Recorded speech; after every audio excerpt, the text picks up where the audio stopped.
It's Tuesday, March 10th. Got a pretty chill week. Just doing some marketing work and following up on some wholesale stuff we got in the pipeline. We brought on, I guess, a sales leads guy to kind of help make the connections with some of these golf courses. His previous job, he was an assistant pro, so he's got a lot of connections out there. So after taking the dog on a walk, dude is lagging behind. But yeah, pretty chill week. It's finally nice out again here in North Carolina. It's like 75 today, so we out here walking the pup.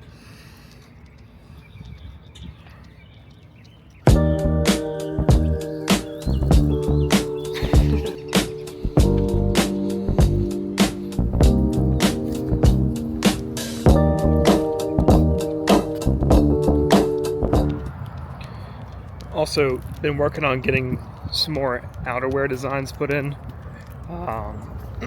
Like we're working on a few vests and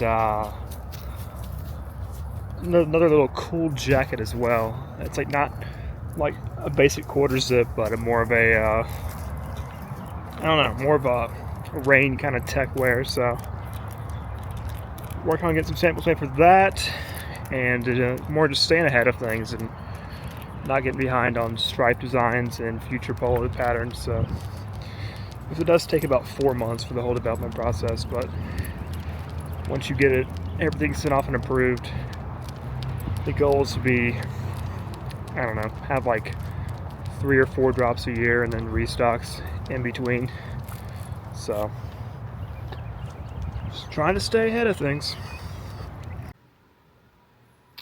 All right, today's focus has been on pretty much just, ignore all that stuff back there,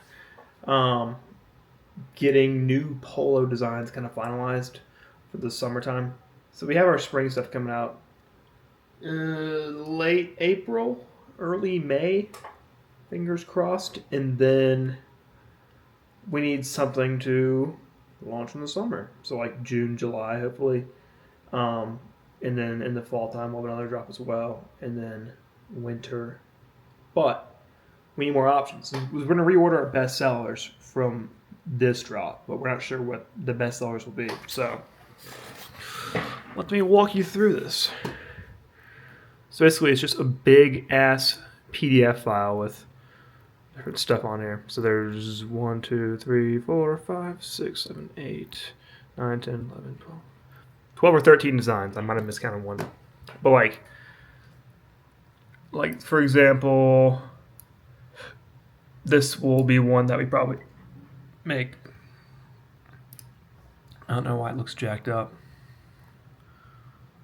But yeah, like you put like PMS color there. That's not accurate right now. But that's the logo colors. But you include the PMS colors basically in the stripe width. Logo placement, front logo, back logo, and then the PMS colors of the logo. And then from there, you pretty much, because the polo itself is built beforehand, before you start picking colors and whatnot. It's like we've changed the polo a couple of times, like the overall fit, color, buttons and stuff. So once you kind of establish the fit, you get swatches based off of the colors that you pick. It's like we have a huge book of thousands of colors, and we say, all right, we want PMS 648 and then PMS 485, which would be a navy blue and a red, which that's for our logo. But let's say we're designing a shirt based off that. And then we'd send that off. And then they'd send swatches to approve. It's approved, boom, goes into production, boom, 3 months later, you have stuff in hand.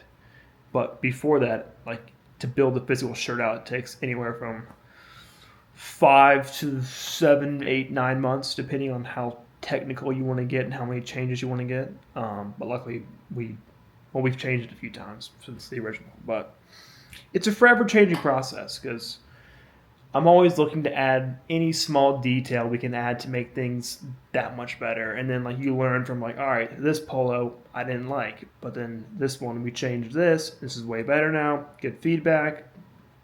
So forth. But that's a little sneak peek of kind of what it's like to pick and choose colors and design. So I have a guy who does it for me, and I just pick boom, boom, boom, boom, boom. All right, that's 8 poles there, but we order 8 or 9. A few patterns, so I hope this helps. I'm not sure. Kind of ranted for 3.5 minutes, but you get the gist. If you have any more questions about how this process works, I know it sounds like this is like a base level, but I can answer more questions about the nitty gritty, like finding a supplier. Actually, I probably won't answer that, but you use Import Yeti. It's easy. Oops. So I'm currently heading to this local incubator that we're part of called Winston Starts to partake in a AI sales workshop. So I wasn't going to go, but then I was like, you know what? I've been getting into sales recently.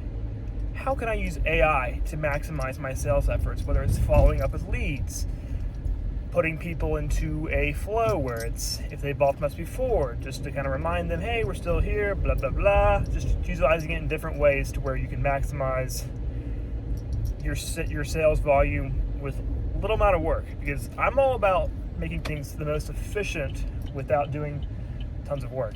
So after my AI meeting yesterday, I downloaded this software called Claude.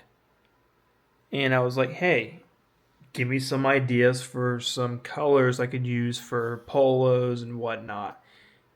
And this thing is fascinating. It just shot off like this one, the Crestwood, named for the ridge lines you can see from the Great Southern Mountain Course. I don't know what that means.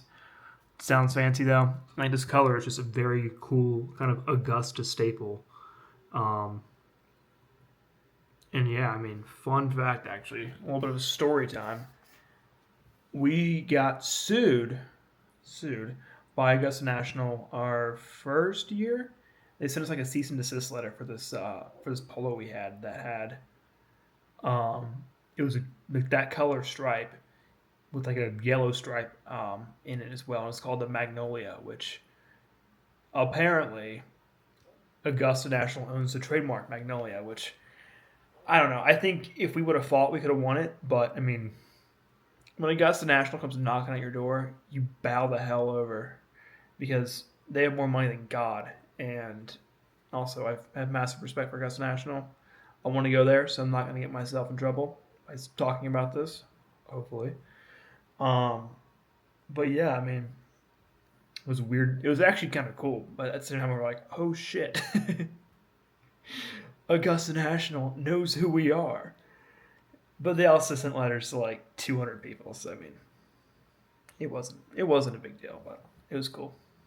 All right, heading off now to the embroidery place to pick up some Q-zips, hoodies, and I think some polos for Caledonia. So it's kind of a nasty day here in Winston.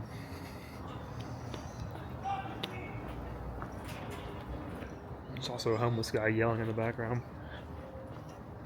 Just another day in paradise. Good stuff. You can't even see the logo on there, but it's on the right sleeve or left sleeve. A bunch of Q-zips, hoodies, and I think maybe a polo or two. But so here's what it's supposed to look like. It's got the Caledonia signature duck on there. This is one of their newer logos that they've been trying out, and I think it's gone pretty well for them. And then there's our logo, but that's on the sleeve, the left sleeve. So in the future, all of our stuff is gonna have like this space open for that logo or any club logo, and this will be on the back of the neck where that currently is. But for now, we're making do with what we have. All right, that wraps up this week's episode. Make sure you hit that like and subscribe button below. And yeah, tune in either next week or the week after for a brand new video. Tell them, Palmer. Say subscribe.